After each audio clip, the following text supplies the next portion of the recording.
Final round से पहले बंगाल में ईंट पत्थर चलने लगे। वोटिंग से पहले बंगाल में लाठी डंडे निकल गए।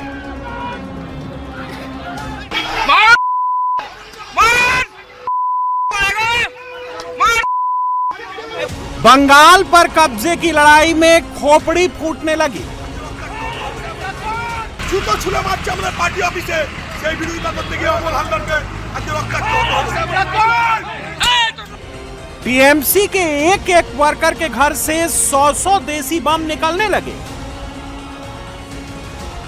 कोलकाता में रातों रात खेला शुरू हो गया।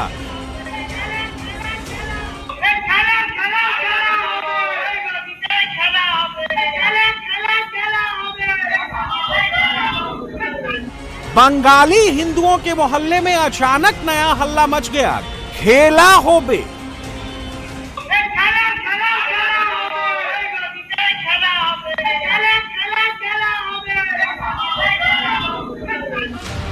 देश का ऐसा चुनाव कभी किसी ने देखा नहीं होगा। 29 को जो वोटिंग होगी, ऐसी वोटिंग भी किसी ने नहीं देखी होगी। 4 मई को बंगाल में जो काउंटिंग होगी, वैसी काउंटिंग भी कभी देखी नहीं होगी। बैटल ऑफ बंगाल का कोलकाता चैप्टर मारपीट, धूम धड़ाम, लाठी डंडे, बम, गोली, बंदूक से भरा हुआ है। धमकी खुल्लम खुल्ला दी जा रही है। আজকের ওরা অনেক খেলা দেখাচ্ছে, তা খেলা তো ওরা শুরু করেছে, শেষটা কিন্তু আমরা করব। খেলা তো ওরা শুরু করেছে, কিন্তু শেষটা আমরা করব। তাই পিকচার আবি বাকি মেরা দোস্ত, পিকচার এখনো বাকি আছে, সময় শুরু হয়েছে। তোমরা ভাবছো নিজেকে কয়েকটা সিআরপিএফ নিয়ে বড় বড় বাতালা দিচ্ছ, কিন্তু আজকের বঙ্গনগর 1 নম্বর অঞ্চলে মানুষ যদি হেঁটে যায় না, সিআরপিএফ হাওয়ায় উড়ে যাবে। कोलकाता सहित पूरे साउथ बंगाल में सेंट्रल पैरामिलिट्री फोर्सेस की करीब 2500 कंपनियां तैनात हैं। 2500 कंपनियों का मतलब हुआ केंद्रीय बलों के 2.5 लाख जवान। इनके अतिरिक्त बंगाल पुलिस के 80,000 जवान। सीआरपीएफ की तैनाती 4 मई के बाद भी अगले 60 दिनों के लिए रहेगी। यानी लक्ष्य सिर्फ चुनावी हिंसा रोकना नहीं, लक्ष्य चुनाव के बाद होने वाली हिंसा पर भी काबू पाना है। अकेले कोलकाता में ही सेंट्रल पैरामिलिट्री फोर्सेस की 273 कंपनियां तैनात हैं।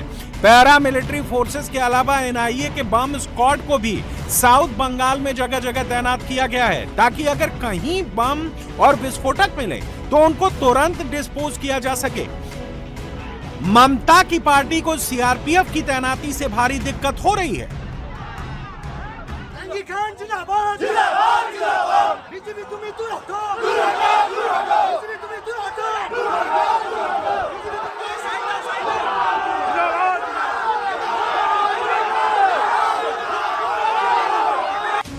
फाइनल राउंड के लिए चुनाव आयोग ने बंगाल में 142 जनरल ऑब्जर्वर, 95 पुलिस ऑब्जर्वर और उम्मीदवारों के चुनाव खर्च पर निगरानी रखने के लिए 100 ऑब्जर्वर तैनात किए हैं। वोटिंग से पहले पश्चिम बंगाल की बांग्लादेश से लगने वाली सीमा को भी सील कर दिया गया है। बंगाल में इतनी फोर्स होने के बाद भी हिंदू सेंटिमेंट के साथ नया एक्सपेरिमेंट हो रहा है। ममता की पार्टी इसे कहती है खेला होबे। वोटिंग से पहले बंगाल का माहौल समझना है तो डायमंड हार्बर के इस वीडियो को गौर से देखिए। टीएमसी के बाइकर्स गैंग की गिनती कर लीजिए।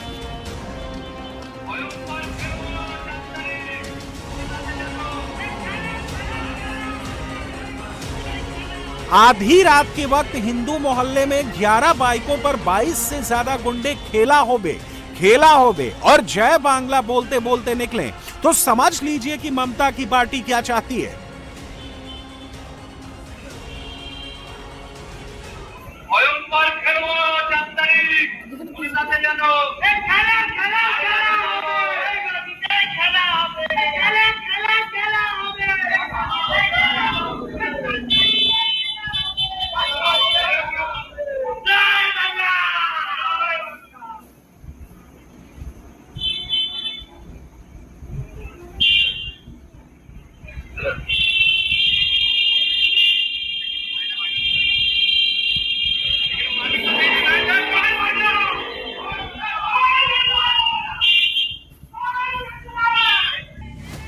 घेला होबे 21 के चुनाव में टीएमसी का चुनावी नारा था, 26 के चुनाव में ये बीजेपी वर्कर्स को डराने का औजार है। जय बांग्ला सुनने में जितना सिंपल लगता है, चुनाव में इसका इस्तेमाल उतना ही पॉलिटिकल है। बंगाल का यह चुनाव तय करेगा कि 27 में क्या होगा, यही चुनाव तय करेगा कि 28 में क्या होगा, और बंगाल का यही चुनाव तय करेगा कि 29 में क्या होगा। ममता बनर्जी के लिए यह चुनाव जितना इंपॉर्टेंट है, उतना ही बंगाल जीतना नरेंद्र मोदी के लिए भी इंपॉर्टेंट है। इसलिए एक एक वोटर लिस्ट के एक एक पेज, एक एक घर, एक एक गली को चिन्हित करके घेराबंदी हो रही है। जंगी खान जिंदाबाद जिंदाबाद जिंदाबाद बीजेपी तुम्हें दूर हटो दूर हटो दूर हटो बीजेपी तुम्हें दूर हटो दूर हटो दूर हटो बीजेपी तुम्हें साइलेंस जिंदाबाद।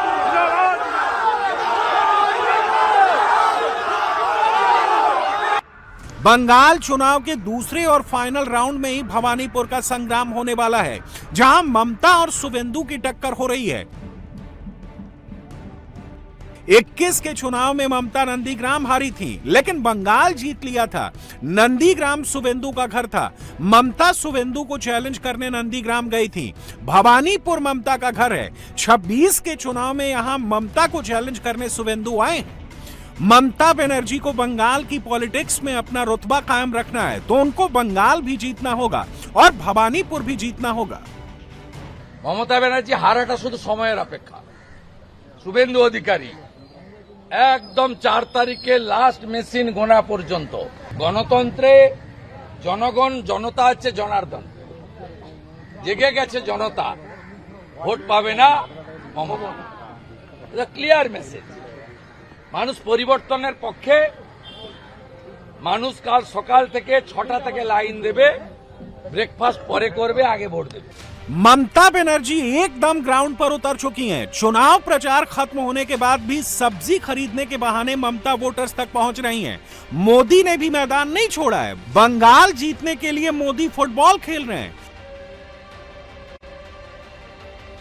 मोदी की लड़ाई सिर्फ भवानीपुर तक नहीं है। मोदी को नेशनल पॉलिटिक्स के बड़े कैनवस पर भगवा घेरा बढ़ाने के लिए बंगाल जीतना है। भारत के मानचित्र पर भगवा घेरा बढ़ेगा तो 29 में मोदी के काम आएगा। नई सांसद बनी तो पहला काम हमने महिलाओं को 33% आरक्षण देने का ही किया। 40 साल से बहनों का ये अधिकार अटका और लटका हुआ था। इसलिए हमने साल 2023 में संसद में नारी शक्ति वंदन अधिनियम पारित करवाया। कानून बनने के बाद उसे लागू किया जाना जरूरी होता है। अब ये जरूरी है ये कानून जल्द से जल्द लागू हो, इसलिए पिछले दिनों संसद में इसको लेकर चर्चा रखी गई थी। संविधान में संशोधन के लिए हम कानून लाए थे। ये संशोधन ऐसा था जिसके बाद ज्यादा संख्या में बहनें विधानसभा और संसद में पहुंच पाती। लेकिन साथियों, कांग्रेस, समाजवादी पार्टी, टीएमसी और डीएमके जैसी पार्टियों ने एक बार फिर देश की महिलाओं को धोखा दिया। साथियों, असली बात यह है कि ये सारे परिवारवादी और तुष्टीकरण में डूबे दल नारी शक्ति से डरे हुए हैं। जो परिवारवादी दल है ये संसद में हुए विरोध में सबसे आगे रहे हैं। साथियों, मुझे संतोष है कि देश की बहनें, बेटियां इनकी इस कुटिल मंशा को पहचान गई है। आप देख रहे हैं असम, केरलम, पुडुचेरी, बंगाल और तमिलनाडु में बहनों ने रिकॉर्ड मतदान किया है। महिला आरक्षण विरोधी दलों को अंदाजा नहीं है कि बहनों का ये वोट महिला विरोधी इन दलों को सजा देने के लिए हुआ है। वोटिंग से पहले मोदी और ममता दोनों की कोशिश है कि उनके एक एक वोटर बूथ तक पहुंचे और वोट करें। फर्स्ट फेज की बम्पर वोटिंग को मोदी अपनी जीत बता रहे हैं, ममता अपनी जीत मान रही हैं। बंगाल में जो भी होगा वो नया रिकॉर्ड ही होगा। 29 को वोटिंग का रिकॉर्ड बनेगा, 4 को काउंटिंग का रिजल्ट बनेगा। नरेंद्र मोदी की पार्टी बंगाल विजय को लेकर 100% श्योर है। ममता बनर्जी की पार्टी नर्वस होने लगी है। टीएमसी की नर्वसनेस पब्लिकली न दिख जाए, इसके लिए टीएमसी के लीडर और वर्कर्स सड़कों पर निकलकर आक्रामक तेवर दिखा रहे हैं। कैमरे से दूर हटकर पर्सनल बातचीत में ममता बनर्जी की पार्टी भी मान रही है कि उसकी सीटें घट सकती हैं, लेकिन तृणमूल को लगता है कि 4 मई को टीएमसी की सरकार बन जाएगी। टीएमसी का भरोसा अपने मार्जिन पर है। 21 में तृणमूल को इतना बड़ा मैंडेट मिला था कि घटते घटते भी उसकी सीटें मैजिक फिगर से नीचे नहीं आएंगी, ऐसा ममता बनर्जी को लगता है। सेकंड फेज की 142 सीटों में से 123 सीटों पर टीएमसी का सिटिंग एमएलए है, 18 सीटों पर बीजेपी का सिटिंग एमएलए है और 1 सीट पर आईएसएफ का सिटिंग एमएलए है। 2021 में टीएमसी विधायकों की जीत का औसत मार्जिन 32,000 वोटों का था। बीजेपी के 18 विधायकों की जीत का औसत मार्जिन 15,000 वोटों का था। एसआईआर होने के बाद बीजेपी को भरोसा है कि टीएमसी का आधा मार्जिन अपने आप खत्म हो गया है। अब अगर वोटर टर्नआउट बम्पर हो जाए तो दीदी की सरकार का बोरिया बिस्तर बन जाएगा। 4 मई दीदी गई, सरकार तो क्या तृणमूल नाम कर कोई पार्टी नहीं रहेगा। जनता का तो ऐसा ही मूड है। इस बार साउथ का रिजल्ट नॉर्थ से भी अच्छा होगा। नॉर्थ में तो हाँ शुभेंदु जीतेगा और कौन जीतेगा, जाना है मुख्यमंत्री। भय मतलब टीएमसी ममता दीदी, भरोसा मतलब BJP Narendra Modi. First phase के बंगाल चुनाव में रिकॉर्ड 93% पोलिंग हुई थी। सेकंड फेज में भी रिकॉर्ड बनने वाला है, ऐसा खुद वोटर बता रहे हैं। हाँ सर, परसेंटेज तो जरूर बढ़ेगा। पिछली बार कम क्यों था शहरी इलाके में? देखिए यहाँ का नियम ही ऐसा है, सबको एक उत्तेजना है, वोट देना है। अगर मेरा नाम कट गई तो क्या होगा, ऐसी वाली डर भी है। इसीलिए वोट सबको देना है, चाहे काम हो चाहे ना हो। क्या 90% टाइप वाली हालत यहाँ भी होगी? जहाँ भी हो तो मतदान होगा बढ़िया करके, कोई तकलीफ नहीं है। जिसका जो मर्जी है वही वोट देगा। पास परसेंटेज क्या रहेगा कोलकाता का? 90% छू जाएगा। हाँ। क्या फर्क है अब की बार? पिछली बार जो 60-62 पे रह जाता था, अब 90% कैसे? अभी पब्लिक का होप शायद ज्यादा पिछली बार की तरह, तो शायद 90% का चांसेस है वोट छूने का। होप मतलब इस बात को लेकर, मतलब कुछ बदलाव के लिए। बिल्कुल, इस बार तो डर कम है क्योंकि हर जगह इस बार सीआरपीएफ जवान का दिया हुआ है। हम लोग को इस बार डर कम लग रहा है वोट देने। बंगाल में एक सीट की कैसी लड़ाई हो रही है। भवानीपुर की सीट इसका सबसे सुटेबल सैंपल है। ममता बनर्जी की सीट पर एसआईआर में 47,000 वोट कटे हैं। यहां हुए उपचुनाव में ममता 58,000 वोटों से जीती थी। भवानीपुर में लगभग 42% बंगाली हिंदू, 34% गैर बंगाली हिंदू और लगभग 24% मुस्लिम वोटर हैं। गैर बंगाली हिंदुओं में गुजराती, मारवाड़ी, पंजाबी और उड़िया वोटर की तादाद अच्छी खासी है, जो टीएमसी के बंगाली वर्सेस बाहरी वाले नैरेटिव से नाराज हैं।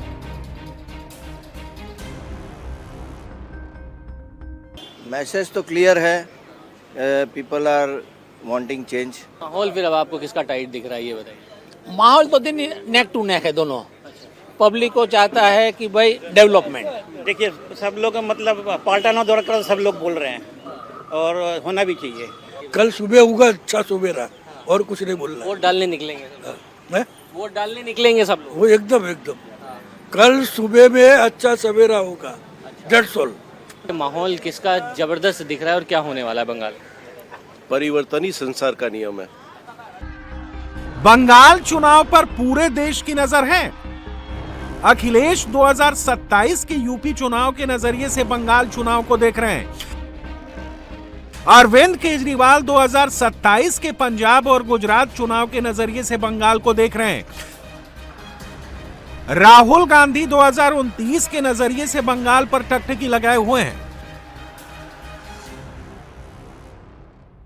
प्रधानमंत्री ने तो कोई कसर नहीं छोड़ी है, तमाम एजेंसियों को इस्तेमाल कर लिया उन्होंने। इलेक्शन कमीशन, ईडी, सीबीआई और तमाम जो सेंट्रल फोर्स सब कुछ लगा दिया है, जिसको कहते हैं पूरा दम लगा दिया है मोदी जी ने बंगाल में परिवर्तन के लिए। लेकिन असली अंतिम फैसला तो बंगाल के लोग करेंगे। बीजेपी का भरोसा वोटर पर है, टीएमसी का भरोसा अपने सिस्टम पर है। सेकंड फेज की मुस्लिम सीटों पर ही नहीं, हिंदू बहुल सीटों पर भी टीएमसी के पास विशाल लीड है। कोलकाता में 76% हिंदू और 21% मुसलमान हैं। यहां की 11 में से 11 सीटों पर टीएमसी का विधायक है। बीजेपी को यहां खाता खोलना है। हावड़ा में 73% हिंदू और 26% मुसलमान हैं। हावड़ा की 16 में से 16 सीटों पर टीएमसी का सिटिंग एमएलए है। बीजेपी को यहां भी खाता खोलना है। कोलकाता से हुगली नदी को पार करें तो सामने हुगली जिला आ जाता है। यहां का समीकरण थोड़ा चेंज हो जाता है। हुगली में 83% हिंदू और 16% मुसलमान हैं। हुगली की 18 में से 14 सीटों पर टीएमसी का सिटिंग एमएलए है। बीजेपी के 4 सिटिंग एमएलए हैं।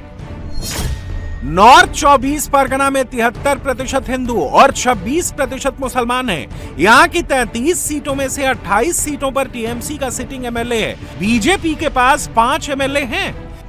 साउथ 24 परगना में 63% हिंदू और 36% मुसलमान हैं। यहां की 31 सीटों में से 30 सीटों पर टीएमसी का सिटिंग एमएलए है। बीजेपी 0 पर है। 1 सीट आईएसएफ के पास है।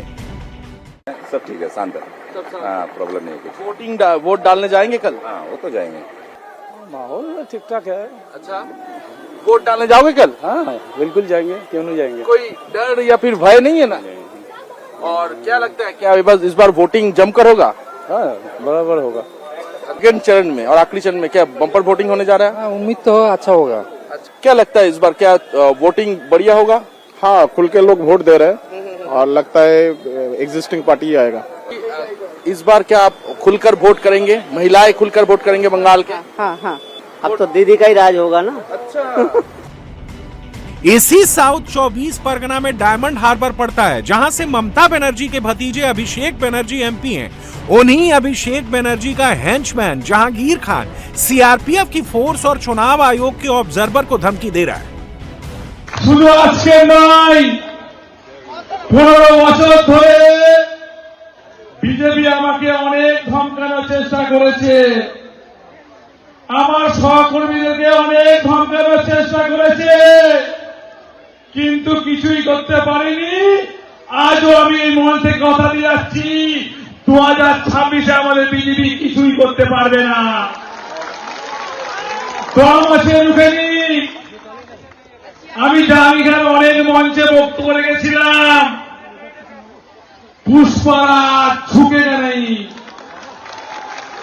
আমরা ঝুঁকতেও জানি না, আমরা রুখতেও জানি না। আমরা সারা বছর মানুষের কাছে মাথা নত করি, গণদেবতার কাছে আমরা মাথা নত করি, আমরা মানুষের কাছে মাথা নত করি। ওই বিজেপি দালাল পুলিশের কাছে, ইসিআইয়ের কাছে আমরা মাথা নত করি না। फाल्टा के टीएमसी कैंडिडेट जहांगीर खान की पुष्पा वाली धमकी को चुनाव आयोग हल्के में नहीं ले रहा। ऐसा पहली बार हो रहा है कि किसी राज्य के चुनाव में एनआईए को तैनात किया गया है। पूरी कोशिश इस बात की है कि वोटर बिना डर भय के बाहर निकले और चुनाव में कोई हिंसा ना हो।